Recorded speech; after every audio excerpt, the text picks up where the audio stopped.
Thursday, January 6th, being the anniversary of the insurrection in D.C. If I'm the only person that shows up to this, that's fine with me. All right. So what I want to talk about tonight is it's about what I think that I see as someone who's been involved in activism for about 30 years now, and as a retired combat veteran. Are there any other veterans here? 1, 2, 3, 4. Okay, everybody but you. Yeah. Wow, odd man out. So, what I'm doing Thursday, I'm calling it "We the People Against Autocracy." I wanted to bill it as grassroots and nonpartisan because I think it's something that shouldn't be partisan. I think we should all be able to agree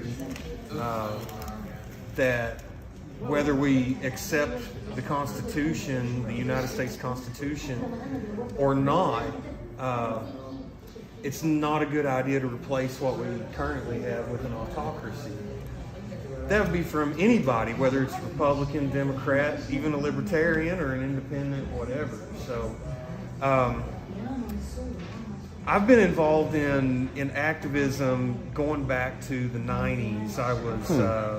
I was very much, if I'm anything in this world, I'm a product of the religious right. I was raised in the religious right.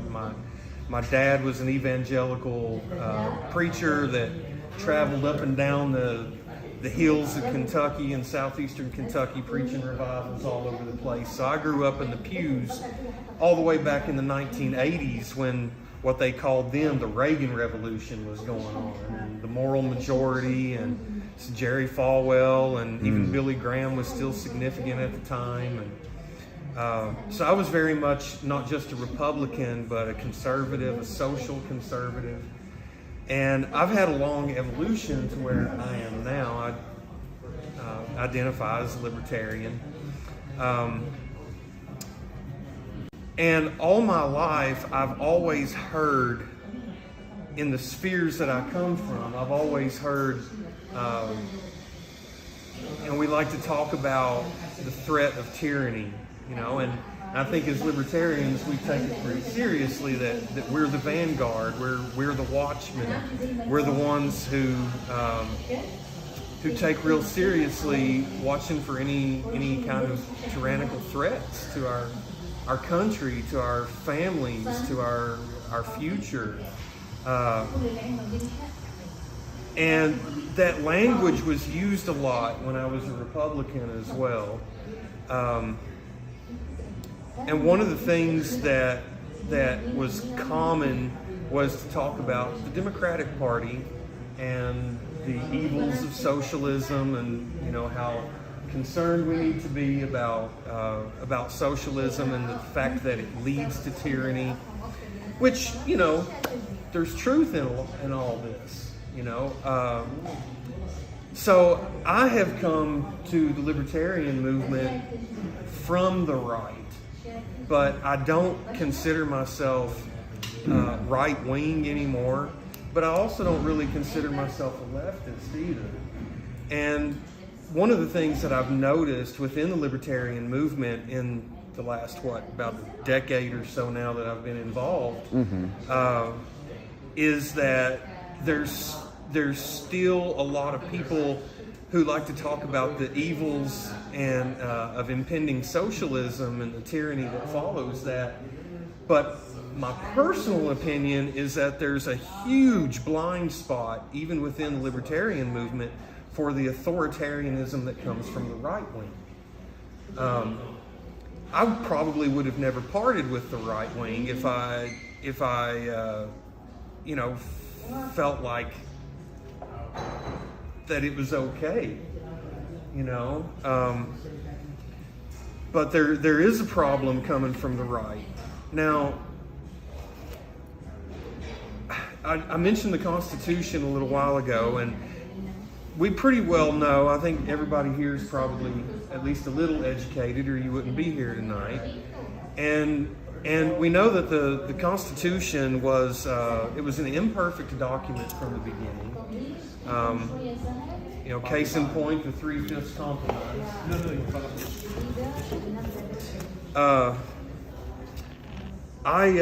When I joined the military, you guys know when we join the military, we take an oath to the Constitution. I don't have a problem with taking an oath to the Constitution because ultimately I still see it as a productive document, a document that we can use to defend our rights at times. It's got practical application. I think the Bill of Rights in particular is specifically important. And even though the document itself may be problematic from the beginning, it's still built on principles, those underlying principles, the linchpins of the document. Those principles are greater than the document itself. Yeah, those deeper values. Huh? Even if we didn't have the U.S. Constitution, we would still have those principles that some of us like to call our natural rights. And those things are worth protecting, Constitution or not. So I'm not really here to make a case for or against the Constitution, other than to say that I took an oath to the Constitution, and I think as libertarians, it's, we like to engage in a lot of philosophical research. We like to debate the academic side of libertarianism and ideology. And I think those things are productive too, and they're important. And I think it's important to continue our education in those things, which I have, and I advocate that others do as well. But what I'm really getting to is beyond the ideological, beyond the academic stuff. If the libertarian movement, the Libertarian Party, if we're ever going to really make any impact, if we're ever going to take our movement to the next level, then we have to go beyond just the philosophical. Now, I'll call myself a libertarian. I'll call myself a voluntarist. That's where I start. It's from voluntarism.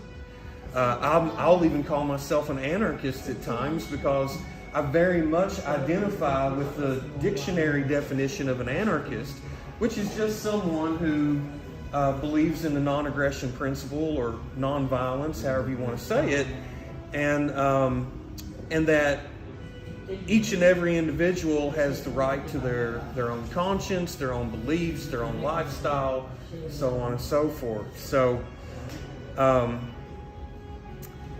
We the People Against Autocracy is something that I developed because I didn't want to bill it as strictly libertarian or Republican, Democrat, independent, whatever. What I'm doing is grassroots. That's what I want people to understand. It's grassroots first. So it doesn't have to wear the label of any kind of partisan label. Also, what I'm going to do on Thursday is a peaceful demonstration. I'll just go ahead and tell you guys here, actually for me, what I'm planning on doing is actually not just peaceful, but actual silent demonstration. But I think it's time for us to go beyond the philosophical, put shoe leather to pavement, and understand that we have to start from wherever we are. If we were starting with a zero-sum game and everybody wanted to make their argument of how we should organize society and around us, then we could talk about how we go from the zero-sum to libertarian society and maybe be able to do that quickly. I would like to go to a libertarian society quickly, but I don't think it's realistic to do it overnight. What I do think is realistic is we have to look at the reality that we're in, where our politics stands today, the form of government that we have right now, the culture that we actually live in, and talk about how do we get from where we are to where we want to go. And we may not be able to do a whole lot of things quickly, but we can always at least be moving in the correct general direction. I say all this because to get to, I don't want to replace the Constitution with an autocracy. Now, I believe firmly that we the people hold all the power.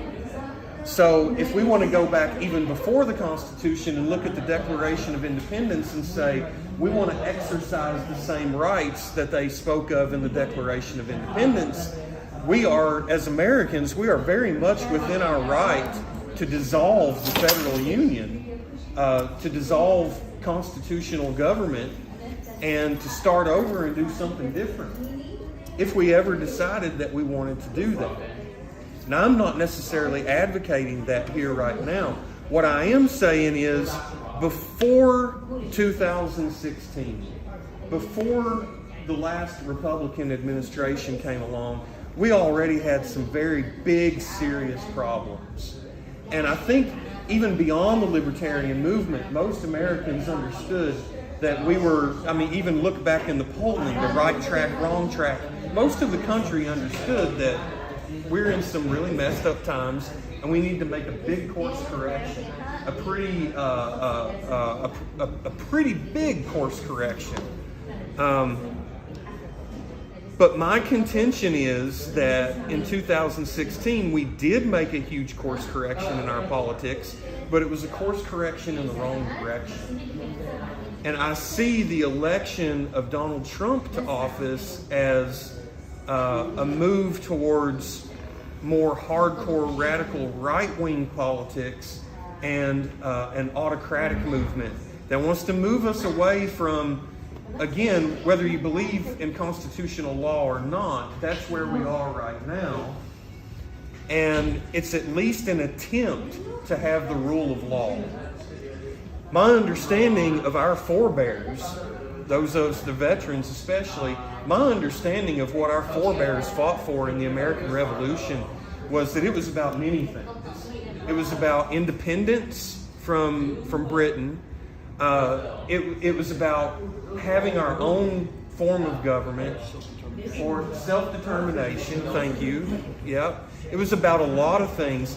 One of the things that it was definitely about was that we were no longer going to allow ourselves to be subject or serf to a king.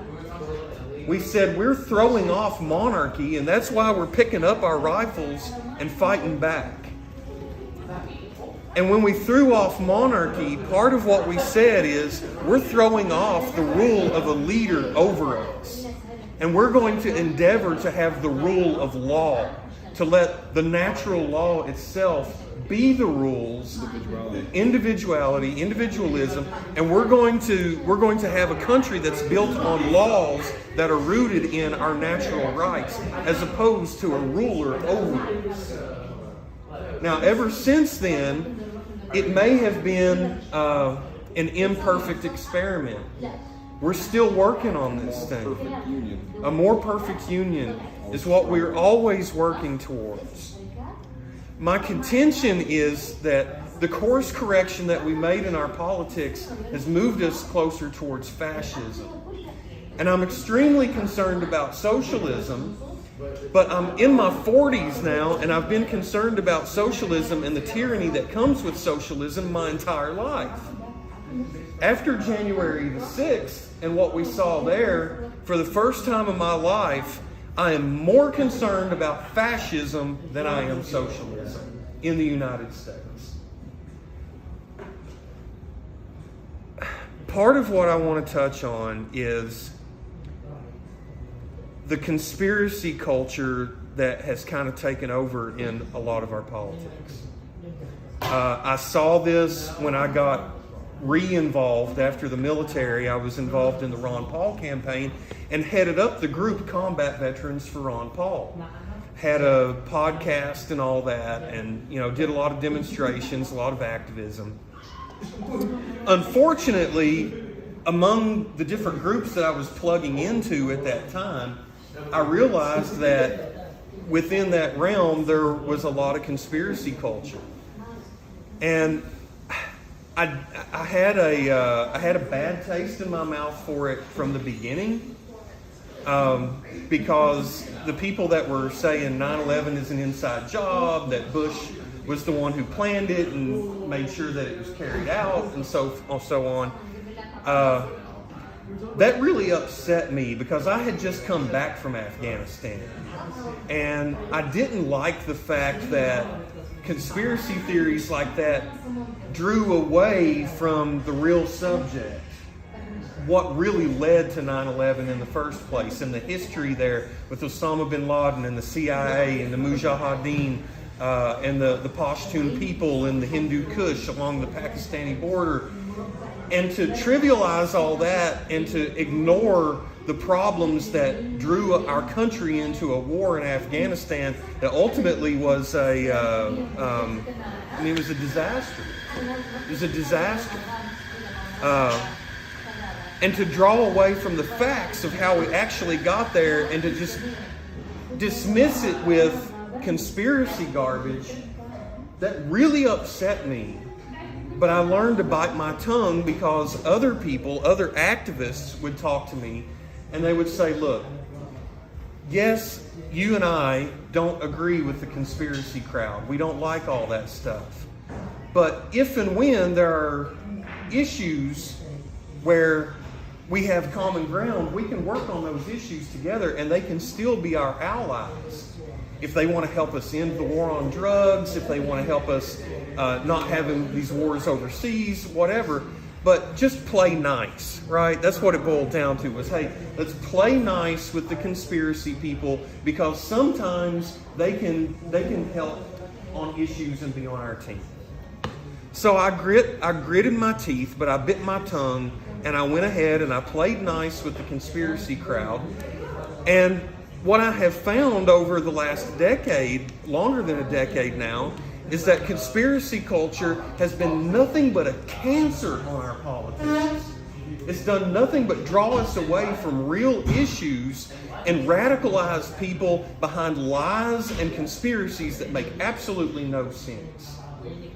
So I'm going on the record now to say that science is real and that truth will out, and that those who believe in facts will eventually be proven to be correct. And those who are peddling conspiracy culture, eventually people are going to figure out who the propagators are, who the propagandists are. And when they figure out who those propagandists are, they're going to be really upset at those people. I feel so bad for the veterans who took part in what happened on January the 6th last year. I'm not a Democrat. I've never been a Democrat. I don't support Democrats. I've voted for a couple of Democrats in local elections once or twice in my entire life. All right? But Joe Biden won the presidential election, folks. He just did. And to say that he didn't is a fucking lie. And we have to call these lies out. And we have to make sure that we're not participating in perpetuating this stuff. I feel so bad for the veterans who took part in that, because those of them that figured out that they were taken for useful idiots, that they were playing as Trump's useful idiots that day, they're upset. And the ones that have not figured it out yet, but who will figure it out, they're going to be very upset when they figure it out. Behind these lies, what has happened is that people have died. And not only that, but since then, over the course of the last year, they've tried to minimize what happened. The Republican Party, they've tried to minimize it. They've tried to whitewash it and make it a trivial thing, and it's not. Whether you want to replace the Constitution with another form of government or no government, whatever it is, that's one thing. But to overthrow an election and say, we're going to install a person, we're going to end the American experiment in liberal democracy on the grand stage, or in America, what we specifically call our constitutional republic, to end that, to end we the people and install an autocrat, it's the wrong direction. We already fought a revolution over that question, and the people who don't want an autocratic ruler won. Those of us that took an oath to the Constitution and call ourselves libertarians today, I don't think it's just enough anymore for us to be passively libertarian. I'm doing what I'm doing at Rutherford County Square here in Murfreesboro at noon on Thursday. I'm going to protest against what Donald Trump and his useful idiots did last year, because I think it's time for us to be not just passively libertarian, but actively anti-authoritarian. And that's for everybody. Not just Republicans, not just Democrats. That's for everybody. Actively anti-authoritarian, because it seems like the only thing that the Republicans and Democrats can agree on anymore is that they just want to go as fast and as hard as we can go towards authoritarianism and potentially autocracy. Yeah. So this is where I stand today. If you don't stand with me, that's okay. You're my fellow Americans, and you four specifically are my fellow veterans. If you need me, call on me. All right? We've got to care about each other, and I do. I care about people, and I think you guys probably do too. It's one of the reasons that you're here. Thursday, like I said, even if I show up at noon at the square in Murfreesboro, if I'm the only one that wants to go down there and say Donald Trump is not going to turn this country into an autocracy, that's okay. I'll be the only guy that does it. Despite the death threats that I've had from his supporters, they can all go to hell. Because I took an oath to the Constitution. I fought the Taliban in Afghanistan. I am one of the veterans of this generation of veterans that has been trained to hunt down and end terroristic threats against this country and its people. And I want accountability, because if we don't get accountability, it's not a matter of if, it's a matter of when we get a dictator. Absolutely. Accountability is the only thing that's going to keep this country from having a dictator, and it will not matter which political party they come from. And that's why we have to get accountability. I want to mention one more thing real quick. For sure. My grandmother grew up a poor dirt farmer in southeastern Kentucky in Appalachia. My whole family was that way. They ended up being Roosevelt Democrats back in the day. All right. Till her dying day in the early 90s, my grandmother was still pulling the lever for FDR every time she went to vote. But that's not what I want to tell you about. What I want to tell you about is the fact that regardless of how she voted or what other kind of activism she might have been involved in, my grandmother was one of these sweet little old ladies that worked the polls every time that there was an election happening. She considered that her civic duty. She came from a generation where you could be from any political party or no political party and have major disagreements, but at the end of the day, still understand that we're all on the same team. And that we may not, any individual one of us, get everything that we want, but we still have to cooperate. And at the end of the day, we still have to be together somehow. She was one of those people that did not get in people's face. She was not militant. She was not radical. She just understood that she had a duty as an American to try to keep this country free. And so she went to the polls and she worked those polls every year for decades, every time there was an election. And she's gone now. But I think about Mama Martha. I think about my mama. And these people, these Trump supporters that are calling these election officials all over the country, making threats on them right now, driving by their houses, popping off guns and stuff like that. I think about my grandma, and if she was one of those people that is being threatened by these Trump supporters right now. And I got to tell you, I don't feel I don't feel real calm about that, right? Calling these little old men and women and threatening them because they did their job. They did their job. And we have to be able to protect people like that. We can't allow this thing to get out of hand, but it's already gotten out of hand. And the last thing that I want to mention here is January 6th of last year was not the end of it. Since then, what's happening this year, I'm sure you guys are educated here, you know, there's only about 5 or 6 states in this country that really determine our national elections. Right. They're called swing states. And whoever wins those handful of states, you could probably count on one hand, whoever wins those handful of states is typically going to win the national election. Well, right now, the strategy that's being used by the Republican Party in those swing states, the Republican Party happens to already own the House, the legislatures in those states, which means they have a lot of power in those states. One of the things that they're able to do is they're the ones who actually put the election officials in place so that when we hold elections, it's the Republican Party that really has power over the way that those elections are carried out in those swing states. What the Republican Party is doing right now is replacing all of those election officials in the swing states that they already own.